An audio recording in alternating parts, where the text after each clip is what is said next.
আর উনারা যে বলে যে উনারা আওয়ামী লীগের লোক, তাহলে তাদের মার্কা ট্রাক কেন? এই হুমকি ধমকি দিয়ে আমাদেরকে লাভ নেই। আমরাও হুমকি জানি, আর আমরাও ভেসে আছি নাই, আমরাও এই এলাকার লোক।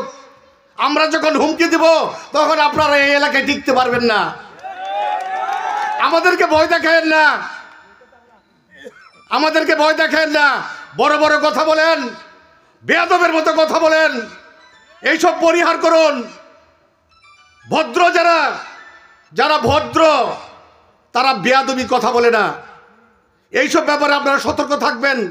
এখন এইসবের যুগ না, ডিজিটাল যুগ, ভালো মানুষের যুগ। আমাদের প্রার্থী হলো সারা বাংলাদেশের মধ্যে উন্নয়ন, শান্তির প্রতীক। উনি যদি মানুষের উপকার করতে নাও পারে, আজ পর্যন্ত আমি শুনি নাই উনি বা কোনো মানুষের ক্ষতি করেছে। বাংলাদেশ আওয়ামী লীগের মার্কা কি? এটা তো নৌকা অ্যাডভোকেট মুসলিম উদ্দিনের মার্কা নয়। মার্কাটা হলো বাংলাদেশ আওয়ামী লীগের মার্কা।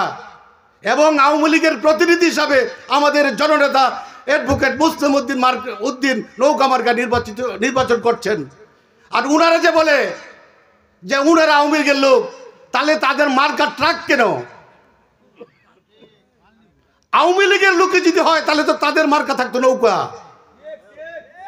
আমার বিভ্রান্তি করার কোনো সুযোগ নেই।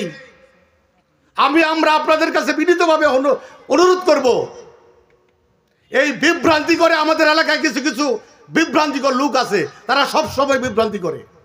তাদেরকে আপনারা চিহ্নিত করবেন, তাদেরকে আমরাও চিনি।